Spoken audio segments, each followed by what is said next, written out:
চিত্রনায়ক সোহেল চৌধুরী হত্যা মামলায় যাবজ্জীবন দণ্ডপ্রাপ্ত আসামি আজিজ মোহাম্মদ ভাই। তার বংশের উপাধি ভাই। সাধারণত মাফিয়া ডন বা গডফাদারদেরকেই ভাই ডাকে তাদের অনুগতরা। তবে আজিজ মোহাম্মদ ভাই কি সত্যি ডন বা গডফাদার, নাকি শুধু নামের সঙ্গে ভাই শব্দটি থাকার কারণেই তাকে গডফাদার মনে করেন? পুরান ঢাকায় বসবাস আজিজ মোহাম্মদ ভাইয়ের। পারিবারিক সূত্রে তিনি ব্যবসা শুরু করেন। এছাড়াও মালয়েশিয়া, থাইল্যান্ড, হংকং, সিঙ্গাপুরে রয়েছে তার হোটেল ও রিসোর্ট ব্যবসা। আবার মাদক ব্যবসার সঙ্গে জড়িত থাকার প্রমাণও পাওয়া গেছে।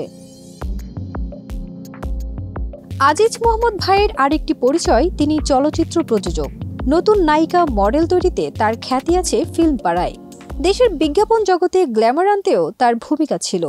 নিজের প্রতিষ্ঠান অলিম্পিক ব্যাটারির আলো আলো বেশি আলো বিজ্ঞাপনে মিতা নূরের ঝলমলে উপস্থিতি তখন বেশ নজর কেড়েছিল।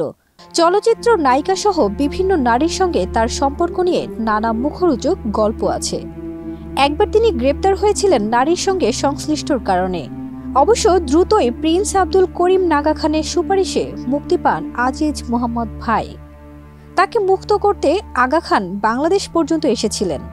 এতে ধারণা করা হয় অপরাধ জগতের ডন দাউদ ইব্রাহিমের সঙ্গে তার ঘনিষ্ঠ সম্পর্ক রয়েছে। জনপ্রিয় চিত্রনায়ক সালমান শাহকে হত্যার অভিযোগ উঠে তার বিরুদ্ধে, যদিও পারিপার্শ্বিক আলামতেও এটাকে হত্যাকাণ্ড হিসেবেই মনে হয়। সালমান হত্যাকাণ্ড নিয়ে 2 বার জিজ্ঞাসাবাদও করা হয় আজিজ মোহাম্মদ ভাইকে। এর 2 বছর পর ঢাকা ক্লাবে খুন হন চিত্রনায়ক সোহেল চৌধুরী। এ হত্যাকাণ্ডেও আজিজ মোহাম্মদ ভাই ও তার পরিবারের জড়িত থাকার অভিযোগ ওঠে। সেই সময় সোহেল চৌধুরীর প্রতিষ্ঠানের নিয়ন্ত্রণে ছিল ঢাকার ডিশ ব্যবসা। এই ব্যবসা নিজেদের কবজায় নিতে সোহেল চৌধুরীকে হত্যা করা হয় বলে ধারণা। যদিও মামলার এজাহারে বলা হয়েছে, ঢাকা ক্লাবের গান নিয়ে আজিজ মোহাম্মদ ভাই ও সোহেল চৌধুরীর মধ্যে দ্বন্দ্ব দেখা দেয়। বর্তমানে আজিজ মোহাম্মদ ভাই সপরিবারে থাইল্যান্ডে থাকেন। তার স্ত্রী নওরিন মোহাম্মদ ভাই দেশে এসে ব্যবসা দেখেন। ফারজানা নিকিতা, দেশ রূপান্তর।